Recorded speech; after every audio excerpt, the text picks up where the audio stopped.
রমাদানের প্রথম প্রস্তুতিতে হবে তওবা ও ইস্তেগফারের অভ্যাস করা। তওবা ও ইস্তেগফারের অভ্যাস করা, যে মাওলা 11টা মাস আমার থেকে চলে গেছে, যেই 11 মাসে আমি তোমার অনেক গুনাহের মধ্যে জড়িয়ে গিয়েছি, যেগুলো তুমি নিষেধ করেছো কিন্তু মানতে পারি নাই। ও আল্লাহ, এখন থেকে ক্ষমা করে দাও না। সামনের যে সমুদ্রটা আসতেছে, ওই সমুদ্র থেকে যেন আমি আমার মণিমুক্তাগুলো উত্তোলন করে বাকি আরও 11 মাস পর্যন্ত যেন ইবাদতের অভ্যস্ততা আমার মধ্যে থাকে। আল্লাহর কাছে এইভাবে দোয়া করা, ইস্তেগফার করা। হাদিস শরীফের মধ্যে আসছে আন-নাদামু তাওবা, অর্থাৎ যে ব্যক্তি লজ্জিত হয়, এই লজ্জিত হওয়াটাই হলো তাওবা। আল্লাহর কাছে লজ্জিত হইতে হবে কিনা? প্রথম কথা হলো রমাদানের সর্বপ্রথম প্রস্তুতি হচ্ছে তাওবা এবং ইস্তেগফার। হুজুর আকরাম সাল্লাল্লাহু আলাইহি ওয়াসাল্লাম, যিনি পূর্বে কখনো নবুয়তের আগেও না, নবুয়তের পরেও না, মৃত্যুর আগ পর্যন্ত না, কোনো ছোট বড় কবিরা সগীরা কোনো গুনাহ করেন নাই, ঠিক আছে না? আহলে সুন্নাত ওয়াল জামাতের আকীদা হলো এটাই। তো যিনি গুনাহ করেন নাই, তিনি হাদিস শরীফের মধ্যে বলছেন যে আমি প্রত্যেক দিন 100 বার ইস্তেগফার করি। 100 বার কি করি? ইস্তেগফার করি। তো চিন্তা করুন, যার কোনো গুনাহ নেই, ভবিষ্যতে হওয়ার সম্ভাবনা নেই, আল্লাহ রাব্বুল আলামিন যাকে একবারে ক্ষমা করে দিয়েছেন, যার সুপারিশের আগে কোনো সুপারিশ গ্র্যান্টেড হবে না, এটাকে বলা হয় শাফাআতে উজমা, অর্থাৎ কিয়ামতের কঠিন ময়দান হবে। সবাই বিচলিত থাকবে, হায় কি করব এখন? হযরত আদমের কাছে যাবে, বলে আপনি তো আমাদের আব্বা। হযরত আদম বলবে, দেখো আমার আল্লাহর সামনে দাঁড়ানোর মতো হিম্মত হচ্ছে না। এইভাবে আস্তে আস্তে হযরত ঈসা পর্যন্ত আসবে। হযরত ঈসার পর কোথায় যাব আমরা? হযরত মুহাম্মদুর রাসূলুল্লাহ সাল্লাল্লাহু আলাইহি ওয়াসাল্লামের কাছে যাব। তার কাছে যেয়ে যখন বলবো, আমরা সেখানে দেখব তিনি আমাদের জন্যই কান্না করছেন। সুবহানাল্লাহ। হ্যাঁ, তো তিনি সে সময় আল্লাহ রাব্বুল আলামিনের সামনে দাঁড়াবেন, আর এটাকে বলা হয় শাফাআতে উজমা, অর্থাৎ মুহাম্মদুর রাসূলুল্লাহ সাল্লাল্লাহু আলাইহি সাল্লামের শাফাআত, সুপারিশের আগে কারো সুপারিশের কোনো অধিকার নেই। আল্লাহর কোনো অনুমতি কোনো বান্দার জন্য, কোনো ওলির জন্য, কোনো নবীর জন্য গ্র্যান্টেড হচ্ছে না। মুহাম্মদুর রাসূলুল্লাহ সর্বপ্রথম সুপারিশ করেনেওয়ালা, তিনি সুপারিশ করেছেন। তারপর ধীরে ধীরে বিভিন্ন সুপারিশের ক্যাটাগরি আছে।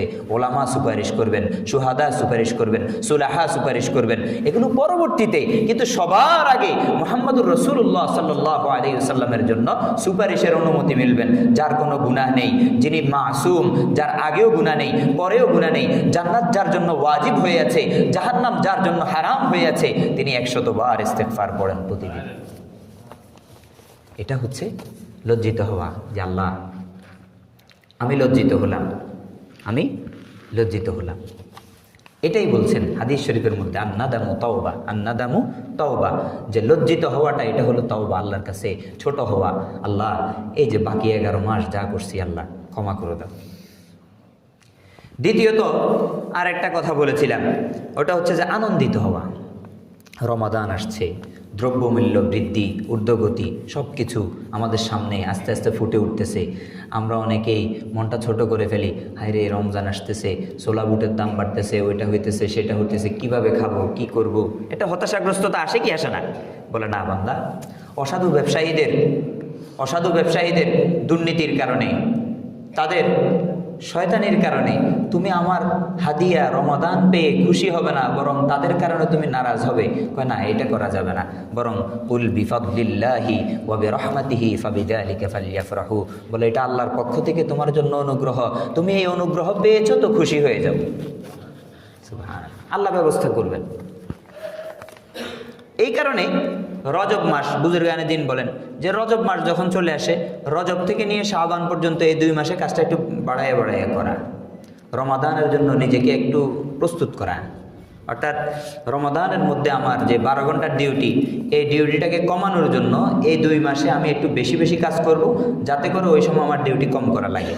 এই 2 মাসে আমি যদি প্রতি দৈনিক 500 টাকা করে ইনকাম করি, এই 2 মাসে আমি চেষ্টা করব 600 থেকে 700 টাকা ইনকাম করার জন্য, এবং 500 টাকা আমার দৈনিকের খরচ, বাকি 100 থেকে 150 বা 200 টাকা যেটা আছে এটা আমি একটা জায়গায় রাখবো। 2 মাসের এই সঞ্চয়টা আমি রমাদান মাসে খরচ করব, আমার কাজের পরিধি কমে যাবে, আমাকে বেশি টেনশন করতে হবে না, 500 টাকার জন্য বেশি বিচলিত হইতে হবে না। আর সে কারণে আমার ইবাদতের সময় বাড়বে, কাজের সময় কমবে, মাশগুলিয়াত দুনিয়াবি লাইনে কমে যাবে, দ্বীনি লাইনে মাশগুলিয়াত বেড়ে যাবে। কথা কি বুঝাইতে পারছি? তো এটাও একটা প্রস্তুতি, আনন্দিত হওয়া। রমজান আসতেছে, আনন্দ চিত্তে আল্লাহর এই অনুগ্রহকে গ্রহণ করা। তারপর 3 নম্বর আজকের আলোচনা হলো কাজা রোজাগুলো রেখে দেওয়া। অনেকের অনেক রোজা ছুটে যায়, বিশেষ করে আমাদের মা বোনদেরকে আল্লাহ রাব্বুল আলামিন একটা নির্দিষ্ট সময় রোজা রাখতে নিষেধ করেছেন, সে কারণে ওনাদের অনেকগুলো রোজা ছুটে যায়। ওটা গুনাহের কারণ না, ওটা আল্লাহ রাব্বুল আলামিনের পক্ষ থেকে মাফ করে দেওয়া হয়েছে। কিন্তু এই রোজাগুলো পরবর্তীতে কাজা করতে হয়। তো আমি কাজা করব যে আমার জন্য কাজা করার জন্য উত্তম মাস কোনটি? শাবান। কোনটা ভাই? শাবান। হুজুর আকরাম সাল্লাল্লাহু আলাইহি ওয়াসাল্লাম এই শাবান মাসে অধিক পরিমাণ রোজা রেখেছেন। কোন হাদিসে এসেছে নবী আলাইহিস সালাতু ওয়াসাল্লাম শাবান মাস পুরাটা রোজা রেখেছেন, শেষে 2-1 দিন ছাড়া। শেষে 2-1 দিন ছাড়া পুরাটা রোজা রেখেছেন। শেষে 2-1 দিন কেন রাখেননি? ওই যে চাঁদ উঠার যে একটা ইশতেবা, সন্দেহ হয়ে যাবে, রমজানের সাথে মিশে যাবে, এই কারণে শেষে 2-1 দিন ছেড়ে বাকি পুরো সময়টা হুজুর আকরাম সাল্লাল্লাহু আলাইহি ওয়াসাল্লাম রোজা রেখেছেন। শাবান মাসে মা বোনদের জন্য একটা খুব সুন্দর একটা সময়, মুখ্যম সময়, যে সময়ের প্রতিটা দিন রোজা রাখার মতো। শুধু শবে বরাতে না, শুধু কি না শবে বরাতে না, শবে বরাতের রোজা 15 তারিখের রোজা হিসেবে আমি রাখতে পারি এই নিয়তে যে আইয়ামে বীজের রোজা। আইয়ামে হুজুর আকরাম সাল্লাল্লাহু আলাইহি সাল্লাম মাসের মধ্যে 3টা রোজা রাখতেন, কখনো মাসের শুরুতে একটা, মাঝখানে একটা, শেষে একটা, কখনো মাসের মধ্যে শুরুতে 3টা, কখনো মাসের শেষে 3টা, এইভাবে রাখতেন। আইয়ামে বীজের নিয়ত করলে শাবান মাসে যে আমি শবে বরাতকে উদ্দেশ্য করে যে রোজাটা রাখবো, ওই রোজাটাও আমার আইয়ামে বীজের রোজা হিসেবে সুন্নাহ হয়ে যাবে। কিন্তু শবে বরাতের আলাদাই নির্দিষ্ট কোনো কি নাই, রোজা নাই। কিন্তু শাবান মাস পুরাটাই রোজার মাসের মতো, শাবান মাস পুরাটাই রোজার মাসের মতো। বিশেষ করে আমার মা বোনদের জন্য যাদের রোজাগুলো ছুটে গেছে, কাজা রোজাগুলো এখান থেকে আদায় করে নেওয়া।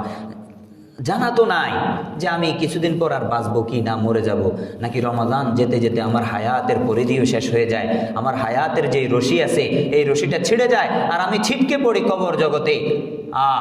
আত্মীয় স্বজন, পাড়া প্রতিবেশী সবাই রয়ে যাবে এই দুনিয়ার জগতে। কথা বুঝে আসছে না? তো ছিটকে পড়ার আগে কাজা রোজা যেগুলো আমার রয়ে গেছে এগুলো শাবান মাসে আদায় করব। কাজা রোজা একটাও নাই।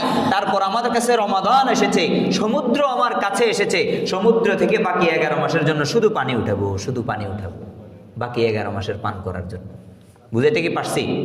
এটা হলো রমজান আসতেছে, রমাদান আসার আগের প্রস্তুতি। এটা কেমন?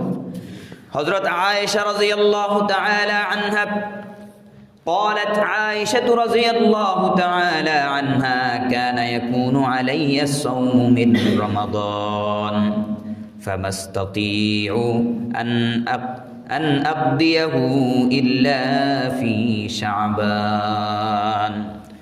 হযরত আয়েশা সিদ্দিকা রাদিয়াল্লাহু তাআলা আনহা বলে আমার বাকি 11 মাসে কখনো কখনো রোজা যেগুলো ছুটে যায়, অথবা আগের রমাদানের রোজা যদি ছুটে যেত, আমার ফুরসত হতো না, সময় হতো না এই রোজাগুলো রাখার জন্য। কিন্তু যখন শাবান মাস আসতো তখন এই রোজাগুলো রাখার জন্য আমার বড় একটা সুযোগ হইতো। এদিকে মহানবী সাল্লাল্লাহু আলাইহি ওয়াসাল্লাম রোজা রাখেন, আমার জন্য খুব সহজ রোজা রাখা, আমিও রোজা রাখি। শাবান মাসটা যখন আসে হযরত আয়েশা রাদিয়াল্লাহু তাআলা আনহা বলেন যে এই মাসের মধ্যে রোজা রাখা আমার জন্য খুব সহজলভ্য ছিল। এই কারণে আমি আমার কাজা রোজাগুলো এই মাসের মধ্যে রেখে আমি নিজেকে কাজা মুক্ত করে দিতাম, তারপরে আদার জন্য প্রস্তুতি নিতাম। সামনে রমজান যখন আসতো তখন সমুদ্রের পানিগুলো উঠে উঠে বাকি 11 মাসের জন্য রেখে দিতাম। কথা কি বুঝাইতে পারছি? তাইলে বুঝা গেল যে এই মাসের 3য় প্রস্তুতি হবে রমজান আসার আগে আগে যত কাজা রোজা আছে এই রোজাগুলো রেখে দেওয়া, এই রোজাগুলোকে ভাঙতি হিসেবে একবারে ফেলে না রাখা, বরং এই রোজাগুলো রেখে এগুলোর কাজা আদায় করে দেওয়া, যাতে করে রমাদান আসার পরে আমি আদা রোজার মধ্যে বেশি মনোনিবেশ করতে পারি। এই চিন্তা যেন না থাকে আরে রমজানের পরে আবার হায়াত পাবো কিনা, কাজা রোজা কয়টা বাকি রয়েছে এগুলো যে আদায় করলাম না। কথা কি বুঝাইতে পারছি? ওই চিন্তা থেকে মুক্ত হয়ে যাওয়া, ওই চিন্তা থেকে কি হয়ে যাওয়া ভাই? মুক্ত হয়ে যাওয়া। আল্লাহু আকবার। তারপরে এই মাসের মধ্যে বেশি বেশি নফল কাজার সাথে সাথে নফল রোজা রাখা। কি করা? নফল রোজা রাখা। কারণ হাদিস শরীফের মধ্যে আসছে, আল্লাহু আকবার, নবী করিম সাল্লাল্লাহু আলাইহি ওয়াসাল্লামের শাবান মাসের আমল সম্পর্কে হযরত আয়েশা সিদ্দিকা রাদিয়াল্লাহু তাআলা আনহু বলেন যে শাবান মাসটা হলো এমন একটা মাস যে ব্যক্তি যেই ইবাদতগুলো করে এই শাবান মাসের একটা সময়ে আল্লাহ রাব্বুল আলামিনের কাছে সবগুলো একসাথে এক দস্তাবেজের মধ্যে হাজির হয়। কথা বুঝে আসছে? তো এখন নবী আলাইহিস সালাতু ওয়াস সালাম এই মাসে বেশি বেশি রোজা রাখতেন। ওই যে আল্লাহ রাব্বুল আলামিনের কাছে আমলনামা হাজির হওয়ার সময় যেটা আমি আপনি সবাই রোজাদার থাকি। কথা বুঝে আসছে? হ্যাঁ, ফেরেশতাদেরকে যখন আল্লাহ রাব্বুল আলামিন জিজ্ঞাসা করবে বান্দা কি করতেছে, আপনার বান্দা রোজা রাখছে, কত সৌভাগ্যের বিষয় না? হ্যাঁ, হুজুর আকরাম সাল্লাল্লাহু আলাইহি সাল্লাম সোমবারে রোজা রাখতেন। সোমবারে হুজুর আকরাম সাল্লাল্লাহু আলাইহি সাল্লাম সোমবারের রোজার ব্যাপারে বলেছেন, কয় দেখো এই দিনে আমি দুনিয়ার মধ্যে আসছি, অন্য হাদিসের মধ্যে আসছে এই দিনে আমলনামাগুলো আল্লাহর কাছে উঠানো হয়। তো আমি চাই এই দিনে আমার দুনিয়ায় আসার শুকরিয়া তান রোজা রাখি এবং আল্লাহ রাব্বুল আলামিনের কাছে আমলনামা যে উত্থিত হয়, আমি চাই আমার আমলনামা আল্লাহর কাছে যাক এমত অবস্থায় যে আমি রোজাদার। তো কথা কি বুঝাতে পারছি? তো শাবান মাসের মধ্যে এরকম একটা দিন আছে যেই দিনের মধ্যে আল্লাহ রাব্বুল আলামিনের কাছে আমাদের আমলনামাগুলো কি হয়? পেশ হয়। আল্লাহু আকবার, আল্লাহু আকবার, লা ইলাহা ইল্লাল্লাহ। হযরত আয়েশা সিদ্দিকা রাদিয়াল্লাহু তাআলা আনহা তিনি বলে যে রমজান মাস ছাড়া রাসূলুল্লাহ সাল্লাল্লাহু আলাইহি সাল্লাম কোনো মাসে পরিপূর্ণ রোজা রাখতেন না। পরিপূর্ণ মানে পুরা মাসের ফার্স্ট টু লাস্ট, একবারে শুরুর দিন থেকে শেষের দিন পর্যন্ত, সূচনা থেকে ইন্তেহা পর্যন্ত এরকম রোজা রাসূলুল্লাহ সাল্লাল্লাহু আলাইহি ওয়াসাল্লাম রমজান মাস ছাড়া আর কোনো মাসে রাখতেন না। তারপর হযরত আয়েশা বলে ওয়ামা রাআইতুহু আকসারা সিয়ামাম মিনহু ফি শাবান, বলে তবে আমি রাসূলুল্লাহ সাল্লাল্লাহু আলাইহি ওয়াসাল্লামকে শাবানের থেকে বেশি রোজা রাখে এরকম কোনো মাস দেখিনি। শাবান মাসে হুজুর আকরাম সাল্লাল্লাহু আলাইহি ওয়াসাল্লাম রমাদানের পরে সবচাইতে বেশি রোজা রাখতেন শাবান মাসে। তো এই কারণে এখানে নফল রোজার জায়গা আছে কিনা নেই? নফল রোজাগুলো এই মাসে রাখা, যাদের কাজা নাই ওরা বেশি বেশি নফল রাখার চেষ্টা করা। তারপরে শাবান মাসের রোজা কেন? হুজুর আকরাম সাল্লাল্লাহু আলাইহি সাল্লাম শাবানে অধিক পরিমাণ রোজা রাখতেন। কারণ হলো যে ফাইন্নাহু কানা ইয়াসুমু শাবানা কুল্লাহ ওয়া ফি রিওয়ায়াতিন কাআন ইয়াসুমা শাবানা ইল্লা কলিলা। হুজুর আকরাম সাল্লাল্লাহু আলাইহি সাল্লামের অন্য এক হাদিসের মধ্যে আসছে যে হুজুর আকরাম সাল্লাল্লাহু আলাইহি সাল্লাম শাবান মাস যখন আসতো পুরা মাসটা রোজা রাখতো, অথবা শেষের 2-1 দিন ছাড়া পুরা মাস রোজা রাখতো। ওই যে আগের কথা আর পরের কথা মিলান, আগের কথাই গেল যে হুজুর আকরাম সাল্লাল্লাহু আলাইহি সাল্লাম সবচেয়ে বেশি রোজা রাখতেন রমাদানের পরে কোন মাসে? শাবান মাসে। আর এখনকার কথা কি, হুজুর আকরাম সাল্লাল্লাহু আলাইহি সাল্লাম শাবান মাস পুরাটাই রোজা রাখতেন, অথবা শেষের 2-1 দিন ছাড়া। এরপরে আরেকটা কথা কি বললাম যে হুজুর আকরাম সাল্লাল্লাহু আলাইহি সাল্লাম রমজান ছাড়া অন্য কোনো মাস ফার্স্ট টু লাস্ট রোজা রাখতেন না। তো মুহাদ্দিসিনে কেরাম বলে যে এটার অর্থ হলো যে হুজুর আকরাম সাল্লাল্লাহু আলাইহি সাল্লাম শাবান পুরাটাই রোজা রাখতেন শেষের 2-1 দিন ছাড়া, এগুলো কি হুজুরের উপর কাজা রোজা? সবগুলা নফল রোজা। কি ভাই? সবগুলা। তার মানে শাবানের যেই দিনই আপনি রোজা রাখবেন কি হইতেছে? এটা সুন্নত হইতেছে। কি হইতেছে? সুন্নত হইতেছে, মুস্তাহাব হইতেছে, সওয়াব হইতেছে। এমনিতেই তো রোজা রাখা কি মুস্তাহাব, যে কোনো সময় রোজা রাখলে সওয়াব পাওয়া যায়। কারণ আল্লাহর জন্য ত্যাগ, আল্লাহর জন্য তিতিক্ষা, এটা তো তৌফিকের বিষয়। এটা তো কিসের বিষয়? তৌফিকের বিষয়। এর মধ্যে শাবান মাসে আলাদা একটা ফজিলত, তো এই কারণে শাবানের তৃতীয় প্রস্তুতি কাজা রোজাগুলো আদায় করা। কাজা রোজার সাথে সাথে শাবানের তৃতীয় প্রস্তুতির মধ্যে এটাও অন্তর্ভুক্ত হবে যে নফল রোজার প্রতি ইহতেমাম করা, যাতে করে রমজানের রোজা রাখতে কষ্ট না হয়। আগের থেকে অভ্যাস গড়ে তোলা, এটা প্রস্তুতি। এটা কি প্রস্তুতি? তারপরে 4 নাম্বার, রমজানের জরুরি ইলম শিক্ষা করা। রমজানের জরুরি ইলমে দিন যেগুলো আছে এগুলো শিক্ষা করা। হাদিস শরীফের মধ্যে আসছে তলাবুল ইলমি ফারিদাতুন আলা কুল্লি মুসলিম। হ্যাঁ, প্রত্যেক মুসলমানের উপর দ্বীনি ইলম শিক্ষা করা ফরজ। তো মুহাদ্দিসিনে কেরাম এটার ব্যাখ্যা করেছেন যে প্রত্যেক মুসলমানের জন্য দ্বীনের যতগুলো কেন্দ্র আছে, যতগুলো শাখা প্রশাখা আছে, সব শাখার ইলম শিক্ষা করা ফরজ না। তাহলে কোনটা ফরজ? ফরজের অর্থ হচ্ছে যে যেই কাজটা করবে তার জন্য ওই কাজের জ্ঞান অর্জন করা ফরজ। সামনে রমাদান আসতেছে, রমাদানের সমস্ত মাসাইল জানা এবং সেগুলো অনুযায়ী আমল করার জন্য প্রস্তুতি গ্রহণ করা। রমাজানের মাসাইল যদি আমি না জানি আমল করব কিভাবে? সেই কারণে রমাজানের সমস্ত মাসলা মাসাইল, রমাজান সম্পর্কে খুঁটিনাটি সব কিছু জানা এটা আমাদের উপর ফরজ। কথা কি বুঝাইতে পারছি? একজন ব্যক্তি বিয়ে করবে, বিয়ে করার আগে তাকে জানতে হবে বিয়ের মাসলা মাসাইল, স্ত্রীর হক সম্পর্কে জানতে হবে, স্বামীর হক সম্পর্কে জানতে হবে। ওই ব্যক্তি যে বিয়ে করবে, বিয়ে করার আগে আগে তাকে এই সমস্ত বিষয় জানা ফরজ তার জন্য। কথা কি বুঝাতে পারছি? আরেকজন ব্যক্তি ব্যবসা করবে, ব্যবসার মধ্যে যাওয়ার আগে তাকে জানতে হবে ব্যবসার হালাল কোন দিক, হারাম কোন দিক, রিবা কিভাবে হয়, রিবা সম্পর্কে জানা, তারপরে ব্যবসার হালাল পদ্ধতিগুলো আমার জানা, এগুলো ওই সময় আমার জন্য ফরজ। হ্যাঁ, সবাই তো আর আলেম হবে না। ওয়ালাউলা নাফার মিন কুল্লি ফিরকাতিন মিনহুম তাইফা লিয়াতাফাক্কাহু ফিদ্দীন। একটা জামাত থাকবে যারা আগাটু গোড়া সবকিছু পড়বে আলেমরা। কেন? যাতে তারা তাদের কওমকে সতর্ক করতে পারে। কোন কওম? যেই কওম কেউ আছে কৃষক, ওই যে ফলা নিয়ে কোথায় জমিনে, ওই কওম কেউ আছে দোকানদার সারাদিন দোকানে, ওই কওম যে কওম চাকরিজীবী সারাদিন চাকরিতে। কথা বুঝে আসছে? রিজিক অন্বেষণের জন্য যারা এই রিজিক অন্বেষণ করতে গিয়ে তাদের ব্যস্ততার কারণে তারা দ্বীনি ইলম শিখতে পারে নাই, তাদেরকে বোঝানোর জন্য একটা কওম থাকবে যারা ফার্স্ট ক্লাস শিখবে। কিন্তু বাকি সবার জন্য যেই যেই কাজ করবে, তলাবুল ইলমি ফারিদাতুন আলা কুল্লি মুসলিম, প্রত্যেক মুসলমানের উপর তার কৃত কর্ম সম্পর্কে জানা। ইসলামী শরীয়তের বিধানটা আমার কর্ম যেটা আছে, আমার বিধান এই সম্পর্কে কি আছে, এই বিষয়টা জানতে হবে, এটা ফরজ। কথা কি বুঝাইতে পারছি? এটা সবার উপর ফরজ। আপনি নামাজ পড়বেন, নামাজের মাসলা মাসাইল জানতে হবে না? তো রমাজানের 4র্থ নাম্বার প্রস্তুতি কি হবে? রমজান সম্পর্কে সমস্ত মাসলা মাসাইলগুলো জানা। আমাদের অনেক ভাই জানেই না যে ভুলে খাইলে রোজা ভাঙে না। কথা বুঝে আসছে? আবার অনেক ভাই জানে না যে রমজানের মাসলা মাসাইলের মধ্যে কখনো কখনো মুখ থেকে রক্ত অথবা বমি, এগুলোর মাধ্যমে রমজানের কি হুকুম, রোজার কি হুকুম, এগুলো জানা থাকে না। সে কারণে আমরা রমজান মাসে বেশিরভাগ মাসাইলের আলোচনা করার চেষ্টা করি। গত বছরও এভাবেই গেছে। তো এখন চিন্তা করেন, এই যে মাসলা মাসাইলগুলো জানা, এগুলো কি? ফরজ ইলম। কি ভাই? ফরজ ইলম। আরেকটা হলো যে আমি এতক্ষণ করে না রোজার যে হুকুম বা ফাজাইলগুলো বর্ণনা করছি, এগুলো ফাজাইল। ফাজাইল হলো মুস্তাহাব্বা, আর ফরজ ইলম হলো ফরজ। কথা কি বুঝাইতে পারছি? তাহলে মাসাইল থেকে ফাজাইল বেশি গুরুত্বপূর্ণ না, ফাজাইল থেকে মাসাইল বেশি গুরুত্বপূর্ণ? ফাজাইল থেকে মাসাইল বেশি গুরুত্বপূর্ণ। কেন? কারণ ফাজাইল জানবো দ্বীনের আগ্রহ সৃষ্টি করার জন্য, আর মাসাইল জানতে হবে দ্বীনের আমল করার জন্য। তাহলে মাসাইল না জানলে আমি আমল করতে পারতেছি না। ফাজাইল, তাহলে আপনারা আবার প্রশ্ন করতে পারেন যে তবলিগওয়ালারা ফাজাইল বেশি বেশি বলে। কারণ তবলিগওয়ালাদের কাজে হলো একজন মানুষকে রোগ, শোক, তারপরে জব, তার একটা আগ্রহ সৃষ্টি করে দেওয়া, যাতে সে মসজিদমুখী হয়, যাতে সে কি করে?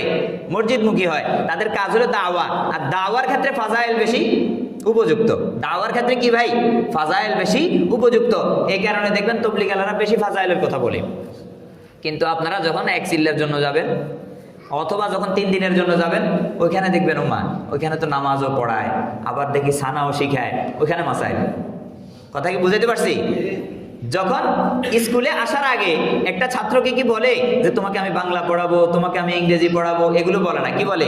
বাবা তুমি শিক্ষিত না হলে তো গাড়ি ঘোড়া চড়তে পারবা না। কথা বুঝে আসছে? তখন তাকে একটা তার মনের আগ্রহ সৃষ্টি করে। এই আগ্রহ সৃষ্টি করার জন্য তাকে অনেক বড় বড় লোভনীয় অফারগুলো দেওয়া হয়। কথা বুঝে আসছে? যখন সে স্কুলে ঢুকে গেছে, এখন আর স্কুলে এসে তাকে ওই লোভনীয় অফার টফার সম্পর্কে এখন আর আলোচনা হয় না। হুজুর আগে তো খুব বলছিলেন, না এখন তো এগুলা না শিখলে এখন তোমার স্কুল পড়াই হচ্ছে না। কথা কি বুঝাতে পারছি? তো এই কারণে একজন ব্যক্তি যে দ্বীনে ফিরে আসছে, দ্বীন সম্পর্কে জানে, 5 ওয়াক্ত নামাজি, তার জন্য ফাজাইলের চেয়ে মাসাইল বেশি জরুরি। কথা কি বুঝাতে পারছি? আর যে গাফেল, দুনিয়া ঘাট, বিভিন্ন জায়গায় হাঁটে, সব কিছু ঠিক আছে, তার জন্য ফাজাইল বলে বলে তাকে নিয়ে আসা, তার গায়ে হাত মুছা দেওয়া। ও ভাই এখানে তো চা খাইতেছেন, এই চা খান, সমস্যা নেই, আমিও আপনার সাথে খাই, চলেন না এরপরে নামাজের থেকে একটু ঘুরে আসি। কয় যে আমি তো নামাজ পড়তে জানি না। ও সমস্যা নাই, আপনি জামাতের মানুষ যেভাবে যেভাবে করে ওইভাবে করেন। এভাবে তো বলি আমরা, নাকি? কেন? আমরা চাই একজন মুসলমান, আমি নামাজি হব, আমার ভাই বেনামাজি হবে, আমি প্রথম চান্সে জান্নাতে যাব, আর সে মানে প্রথম চান্সে জান্নাতে যাইতে পারলো না, জাহান্নামে চলে গেল, পরবর্তীতে আল্লাহ ক্ষমা করলে না জান্নাত, ঠিক আছে না? হ্যাঁ, তো এটা তো আমি চাই না। কথা বুঝে আসছে না? এই কারণে ইসলাম হচ্ছে সবচেয়ে দরদি ধর্ম, যেই ধর্ম কোনো মানুষকে জান্নাতে থেকে জাহান্নামে নিয়ে যাক, এটা কখনো চায় না, এটা কখনো চায় না। কথা কি বুঝাইতে পারছি? এই কারণে বেশি বেশি রমজানের জরুরি মাসাইলগুলো জানা।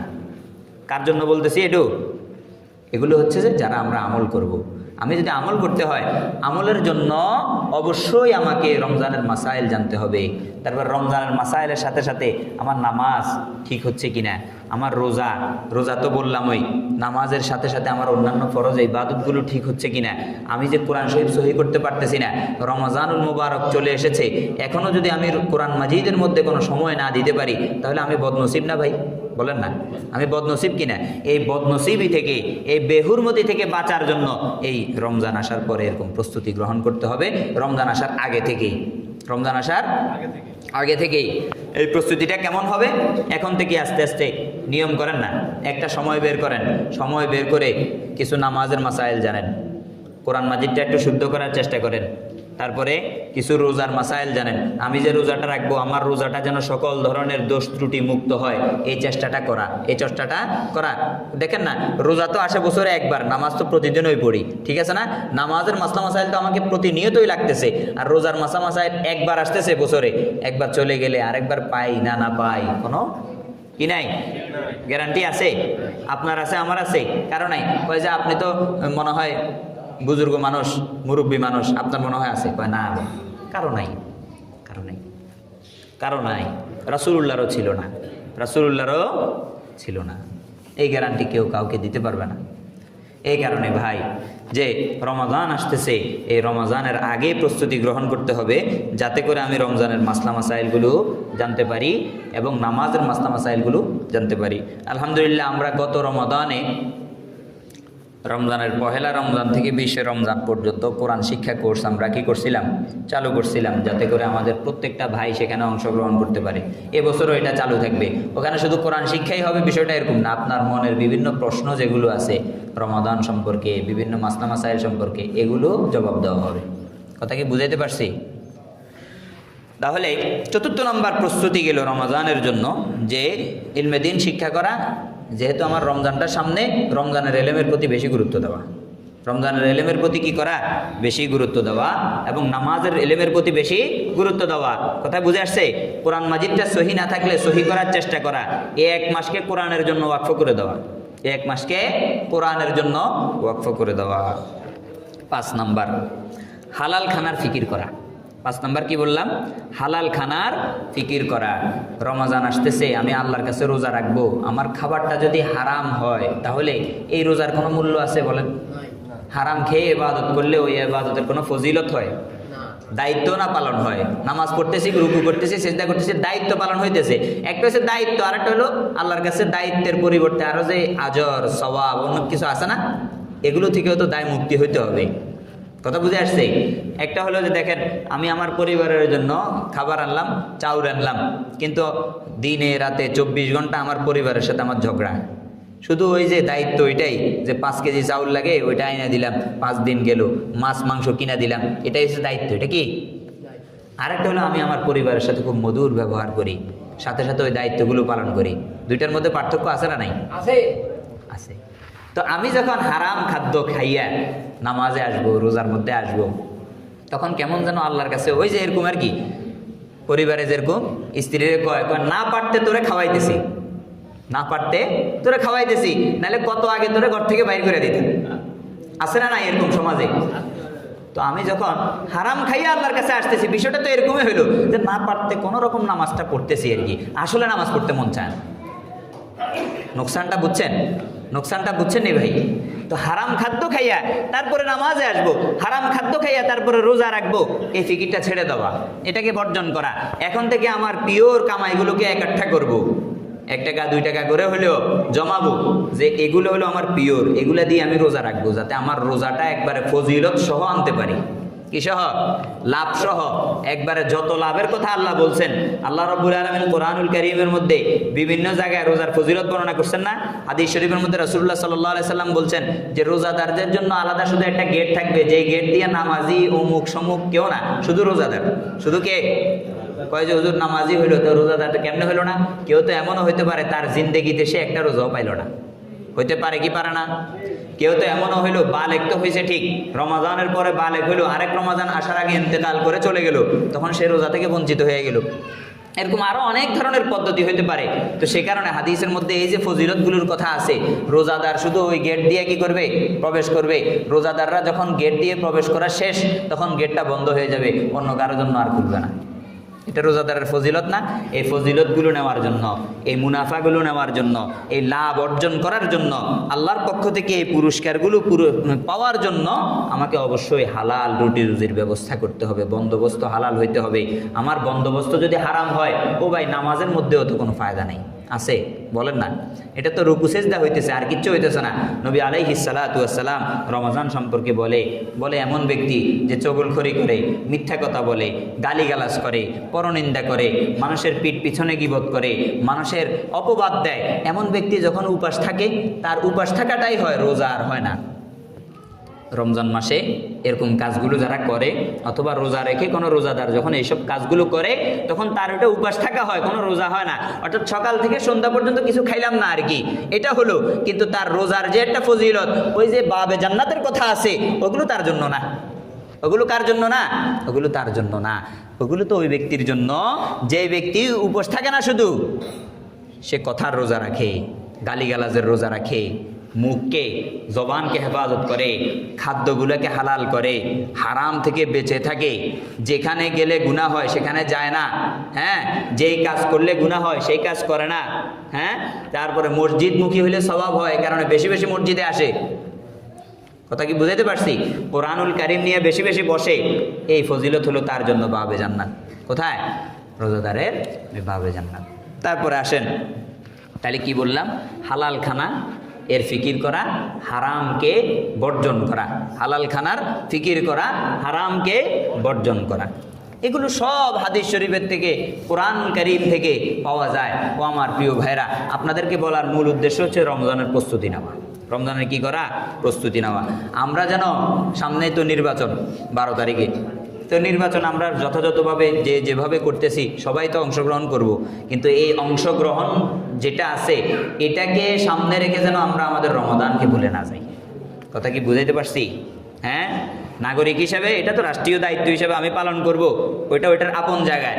কিন্তু খবরদার, আমার রমজান যেটা আমার দ্বীনের জন্য, আমার মানসিকতার জন্য, আমাকে গড়ে তোলার জন্য, তাকওয়া অর্জনের জন্য, আগের গুনাহগুলো ক্ষমা করানোর জন্য, মুক্তি নেওয়ার জন্য, পরের আরো 11 মাসের পুঁজি এখান থেকে গ্রহণ করার জন্য যেই মাসটা আসতেছে, ওই মাসকে যেন আমি ভুলে না যাই। কথা কি বুঝাইতে পারছি? যদি ভুলে যাই তাহলে, ও আমার প্রিয় ভাই, তাহলে তো আর কিছুই হলো না, সব কিছু শেষ, সব কিছু শেষ। গুনাহ থেকে মুক্ত হওয়ার চেষ্টা করা, ইস্তেগফার তওবা বেশি বেশি করা, তারপর হালাল খানার ফিকির করা, এগুলো এখন থেকেই করতে হবে। নইলে তো আমি হঠাৎ করে রমজান আসছে, হঠাৎ করে চেঞ্জ হয়ে যাব, এরকম তো সুযোগ নাই। দেখেন না, একটা বাচ্চা 7 বছরের হয়েছে, নবী আলাইহিস সালাতু ওয়াস সালাম বলতেছে, এই বাচ্চাটাকে নামাজের আদেশ করো। কি করো? আচ্ছা বলেন তো, এই বাচ্চাটা বালেগ হইল না, তার উপর নামাজ কি এখনো ফরজ হয়েছে? ফরজ হয় নাই। কিন্তু নবী আলাইহিস সালাতু ওয়াস সালাম কি বলতেছে? কয় যে নামাজের আদেশ করো। কিসের আদেশ করো? নামাজের আদেশ করো। তারপরে বাচ্চাটা 10 বছর হয়েছে, 10 বছর হওয়ার পরে নবী আলাইহিস সালাতু ওয়াস সালাম কয় ফাদরিবু ফিল আশির, কয় এখন 10 বছর হয়েছে মানে পিছনে কয়েকটা হালকা পাতলা লাগায় দাও, যাতে নামাজ পড়ে। নামাজ যদি এখনো ছেড়ে দেয় তাহলে হালকা পাতলা প্রহার করো। কি দিয়ে? আবার আমরা তো বেত দিয়ে মারি বাচ্চাদেরকে। খবরদার, বাচ্চাদেরকে 10 বছরের আগে তো পিটানোই যাবে না। আদর, স্নেহ, মায়া, মমতা যেইভাবে বোঝানো যায়, ধমকাইয়া অমুক সমুক এগুলো চলে, কিন্তু হাত তোলা, প্রহার করা এগুলো করব না। 10 বছরের পরের বাচ্চাগুলো যখন মারবো, তখন মারলে হাত দিয়ে মারবো। কি দিয়ে?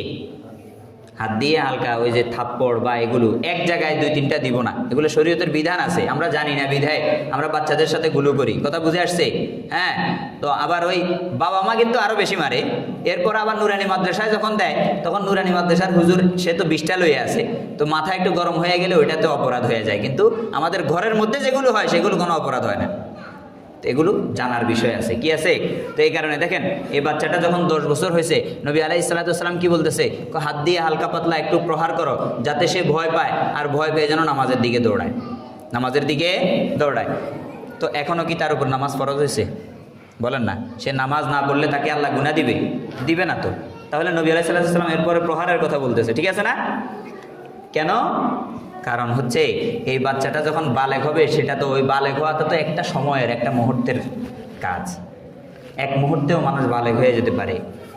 এক রাত ঘুমালো, পরের দিন উঠার পরে সে বুঝলো যে সে বালেগ হয়ে গেছে, কথা বুঝে আসছে?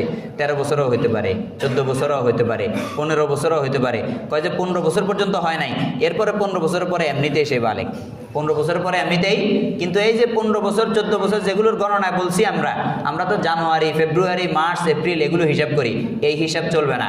এখানে হিসাব চলবে কি মুহররম, সফর, রবিউল আউয়াল, রবিউল সানি, এইভাবে, অর্থাৎ আরবি মাসের হিসাবে 15 বছর। কি বললাম? আরবি মাসের হিসাবে 15 বছর যখন একটা বাচ্চা হয়ে যায়, সে এর আগে বালেগ না হইলেও এখন বালেগ, এটা আরবি মাসের হিসাবে। আরবি মাসের হিসাবে 15 বছর কিন্তু ইংরেজি মাস থেকে বহু আগে হয়ে যায়, কথা কি বুঝাইতে পারছি? তাহলে একটা বাচ্চা যখন 15 বছরের বালেগ হয়ে গেছে, অথবা সে 13 বছরের বালেগ হয়ে গেছে, 14 বছরের বালেগ হয়ে গেছে, বালেগ হওয়ার সাথে সাথে আগে যদি তার নামাজের অভ্যাস না থাকে, এখন তো তার আমলনামা জারি হয়ে গেছে, বালেগ হওয়ার সাথে সাথে আমলনামা জারি হয়ে গেছে। এখন সে নামাজটা যে পড়তেছে না, নামাজ না পড়ার কারণে আল্লাহ তাকে গুনাহ দিতেছে কি দিতেছে না? বলেন না, তার আমলনামায় সওয়াবের পরিবর্তে গুনাহ হইতেছে। সে মাত্র বালেগ হইল, সওয়াবের পরিবর্তে মাত্রই গুনাহ করা শুরু করে দিল। এই কারণে নবী আলাইহিস সালাতু ওয়াস সালাম বলেন, যখন বাচ্চাটা 7 বছর হয়ে গেছে তখন তুমি নামাজের আদেশ করো, নিজের পাশে পাশে নিয়ে দাঁড়াও। আর যখন বাচ্চাটা 10 বছর হয়ে গেছে তারপরও নামাজ পড়ে না, নামাজ যখন কামাই দেয় তখন হালকা পাতলা প্রহার করো, হাত দিয়ে, কি দিয়ে? হাত দিয়ে হালকা পাতলা প্রহার করো, যাতে করে সে নামাজে সচেষ্ট হয়। তাহলে বোঝা গেল একটা বাচ্চা যখন 7 বছর হবে তখন থেকে যেমন নামাজের বিধান, তখন থেকে তাকে রোজা রাখার জন্য উৎসাহিত করতে হবে।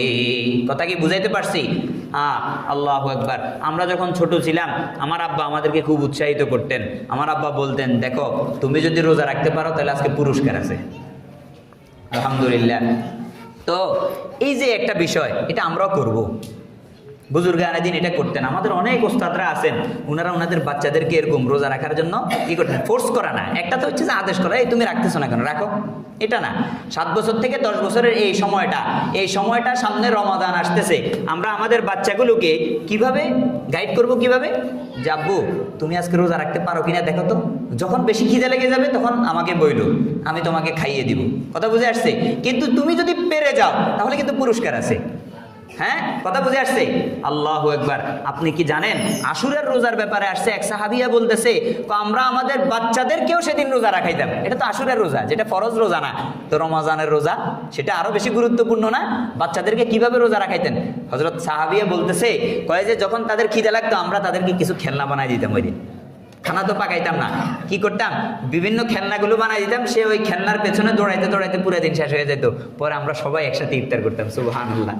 চিন্তা করছেন? বাচ্চাদের কথা বলতেছে, আমাদের মতো বড়দেরকে না। আমরা তো এখন 20 বছর হয়ে গেল, আমার মায়ের চোখে আমি এখনো ছোট। বাচ্চা বলা হয় তো কি 7 থেকে 10-এর মধ্যে, এদেরকে না বাচ্চা বলা হয়। 10-এর উপরে তো সে বাল্যকালে চলে যায়, প্রায় কুরুবুল বুলুগ হয়ে যায়, সে সময় যে কোনো সময় সে বালেগ হইতে পারে। 10-এর উপরের বাচ্চাকেও তো বাচ্চা বলা খুব কি কয়েছে। তাহলে আমাদের বাচ্চারা 10 বছরের উপরে গেলে বেশি শয়তানি করে, এটা হচ্ছে তরবিয়তের অভাব। এটা কিসের অভাব? বাবা মা ওরকমভাবে শিক্ষা দিতে পারে নাই। বাবা মার যেমন ব্যর্থতা, বাবা মা তাদের জন্য দোয়াও করতে পারে না এরকমভাবে, এটা অনেক বড় ব্যর্থতা। কারণ ব্যর্থতাটা সর্বপ্রথম শুরু হয় পরিবার থেকে। তারপরে না আপনি প্রতিষ্ঠানকে দোষী করবেন যে প্রতিষ্ঠানে পড়ে, কিন্তু সর্বপ্রথম ব্যর্থতা একটা বাচ্চা যে মুআদ্দাব হলো না, ভদ্র হলো না, সভ্য হলো না, এটা সর্বপ্রথম ব্যর্থতা তো হচ্ছে যে বাবা মার থেকে। বলেন নাকি আমি ভুল বললাম? সর্বপ্রথম স্কুলটা কোথায় ছিল? তার আব্বা আম্মা ছিল। তো এই কারণে খুব সতর্ক হই, বাচ্চাদেরকে আমরা উৎসাহিত করব। বাবা দেখো তো 7 থেকে 10-এর যেগুলো আছে, 7 থেকে 10-এর যেগুলো আছে এদেরকে উৎসাহিত করব। আব্বু দেখো রোজা রাখতে পারো কিনা, আপনি আবার পুরা দিন খেয়াল রাখবেন তার কোনো ক্ষতি হইতেছে কিনা।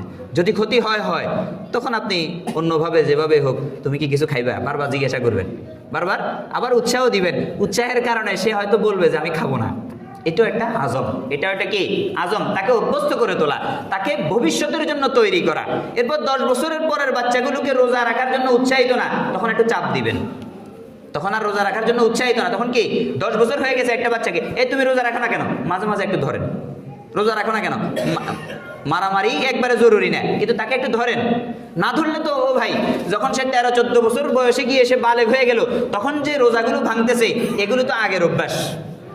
আগে যদি রোজা রাখার অভ্যাস হইতো, এখন আর সে ভাঙতো না। কথা কি বুঝাতে পারছি? এই কারণে এগুলো জরুরি কিনা।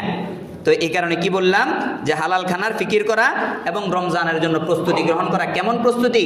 যে রমজানের আগে আগে মাসলা মাসাইলগুলো জানা, রমজানের জন্য ফিকির করা, হালাল খাবার খাবো, বাচ্চাদেরকে খাওয়াবো, পরিবারকে খাওয়াবো, আমার বিবিকে খাওয়াবো, তাহলে আমাদের রোজার ফজিলতগুলো আমরা পাবো। কথা বুঝে আসছে? আগের থেকে প্রস্তুত হওয়া, আগের থেকে। এই যে রমজানের প্রস্তুতিটা কেন, ওই যে 7 বছরের বাচ্চার মতো তাকে যেন বালেগ হয়ে নামাজ না ছাড়তে হয়, এরকম যেমন একটা প্রস্তুতি কোর্স আছে রাসূলুল্লাহ সাল্লাল্লাহু আলাইহি ওয়াসাল্লাম দেখাই দিয়েছেন, এইভাবে এখানেও একটা প্রস্তুতির বিষয় আছে। তারপরে 6 নাম্বার, কোরআন পড়া, বেশি বেশি কোরআন পড়ার অভ্যাস করা। এখন থেকেই কোরআন মাজিদের মধ্যে সময় দিতে পারি নাই, 10 মাস 11 মাস হয়ে গেছে, এখন থেকে বেশি বেশি জোর দেওয়া যে না, দৈনিক 1 ঘন্টা হইলেও আমি কোরআনের জন্য বের করব। কথা বুঝে আসছে? যাতে রমাদান আমি কোরআনের সাথে কাটাতে পারি। তারপরে গুনাহগুলোকে ত্যাগ করা, বদ অভ্যাসগুলোকে ত্যাগ করা। অনেকগুলো বদ অভ্যাস আছে। কথা বুঝে আসছে? বদ অভ্যাস মানে যেগুলো বড় কোনো গুনাহ না, কিন্তু হালকা পাতলা অনেকগুলো গুনাহ আছে, বদ অভ্যাস। কথা বুঝে আসছে? এগুলোকে আস্তে আস্তে আস্তে আস্তে কমায় আনা, আস্তে আস্তে কি করা, কমায় আনা। তারপরে এই সমস্ত বিষয় হলো রমাদানের প্রস্তুতি। 6টা বিষয় বললাম, এই 6টা বিষয়ের মধ্যে অনেক কিছু চলে আসবে, অনেক কিছু চলে আসবে। কথা বুঝে আসছে? এরপর আগামী সপ্তাহ আর একটা সপ্তাহ পাবো শবে বরাতের আগে সম্ভবত। শবে বরাত যদি মনে করেন যে এই আগামী সোমবারের পরের সোমবার দিন গিয়ে রাতে হয়তো কি শবে বরাত হতে পারে, চাঁদ তো উঠে গেছে, ওই দিনেই শবে বরাত। তো সেদিন হলে তাহলে আর একটা জুমা আমরা পাবো। ওই জুমাটাতে আমরা কিছু স্পেসিফিক্যালি আলোচনা করতে পারি, যেমন আপনার মেরাজ সম্পর্কে আলোচনা হতে পারে এবং শবে বরাতের রাত সম্পর্কে আলোচনা হতে পারে। আমাদের অনেক মুরব্বিয়ানে কেরাম যখন রজব মাস আসে তখন অস্থির হয়ে যায়, কিরে হুজুর মেরাজের আলোচনা করতেছে না কেন, হুজুর মেরাজের আলোচনা করতেছে না কেন। আসলে কিন্তু আমাদের এটা একটা গলতফাহমি, না জানার কারণে। মেরাজের নির্দিষ্ট কোনো দিনক্ষণ ইসলামী শরীয়তে জানা নেই। যদি জানা থাকতো তাহলে তো শবে বরাতের মতো নির্ধারিত হয়ে যেত। কথা কি বুঝাইতে পারছি? মেরাজ রাসূলুল্লাহ সাল্লাল্লাহু আলাইহি ওয়াসাল্লামের, এটা তো অনেক গৌরবময় একটা বিষয়, রাসূলুল্লাহর অন্যতম একটা মুজিজা। এটা নিয়ে আলোচনা করতে হবে, জানতে হবে, এটা আমাদের ঈমানি দায়িত্ব। কিন্তু মেরাজের নির্দিষ্ট কোনো সময়, যে রজবের 27 তারিখ মনে হয় মেরাজ, এরকম আছে নাকি? নাই, এগুলোর কোনো সহিহ রিওয়ায়াত নাই। কথা বুঝে আসছে? এগুলো এই সময়ের মধ্যে হুজুরদের মুখ থেকে আপনারা শুনে নেবেন, যেহেতু মেরাজ সম্পর্কে জানা আমাদের জন্য কি জরুরি। কথা কি বুঝাইতে পারছি? আল্লাহ রাব্বুল আলামিন আমাদের সবাইকে রমাদানের জন্য প্রস্তুতি গ্রহণ করার এবং আমাদের আগামী রমজানকে ওই যে রহমতের সমুদ্র, নাজাতের সমুদ্র এবং মাগফিরাতের সমুদ্র হিসাবে গ্রহণ করার তৌফিক দান করুন। ওয়া মা